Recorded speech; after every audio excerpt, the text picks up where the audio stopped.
Hello guys, ഞാനിന്ന് soybean വെച്ചൊരു റെസിപ്പിയാണ് ഉണ്ടാക്കുന്ന ഒരു കറിയാണ്. അതിന് സോയാബീൻ വേണം, അതേപോലെ ഉരുളക്കിഴങ്ങ് വേണം. സോയാബീൻ ചെറിയ ചെറിയ പീസായിട്ട് കട്ട് ചെയ്തെടുക്കണം, അല്ലെങ്കിൽ ചെറുതായിട്ട് ജസ്റ്റ് ഒന്ന് മിക്സിയിലിട്ടൊരു ഒരു അടി അടിച്ചാൽ മതി. അപ്പോൾ ചെറിയൊരു പീസായി കിട്ടും, ചെറിയൊരു പീസായിട്ട്. പിന്നെ മുളക് പൊടി, മല്ലിപ്പൊടി, മസാലപ്പൊടി, മഞ്ഞൾപ്പൊടി, ഉപ്പ്, പിന്നെ ഇച്ചിരി കുരുമുളക് പൊടി ഇട്ട് നന്നായിട്ട് മിക്സ് ചെയ്യണം. എന്നിട്ട് നന്നായിട്ടൊന്ന് പിടിപ്പിച്ച് വേണമെങ്കിൽ കുറച്ച് നേരം വെക്കാം. കുറച്ച് നേരം വെച്ച് കഴിയുമ്പോഴേക്കും അതിനകത്ത് ആവും.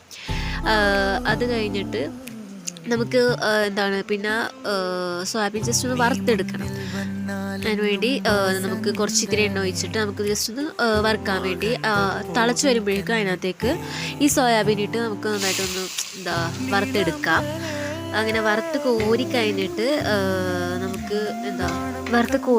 നമുക്ക് കുറച്ച് സവാള ഇട്ട് കട്ട് ചെയ്ത് സവാള ഇട്ട് നന്നായിട്ടൊന്ന് വേവിക്കാം. അപ്പോൾ കുറച്ച് നേരം കഴിയുമ്പോഴേക്കും ഒരു ബ്രൗൺ ഷെയ്ഡ് ആകുമ്പോഴേക്കും നമുക്ക് നമ്മൾ എടുത്ത് വെച്ചേക്കണ മസാലപ്പൊടിയൊക്കെ ആഡ് ചെയ്യാം.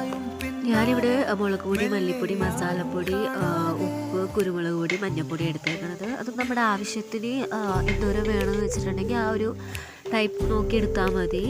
ഞാനിവിടെ എൻ്റെ ഒരു ഇതിന് വേണ്ടിയാണ് എടുത്തേക്കണത്, ഒരു രീതിക്കാണ് എടുത്തേക്കണത്.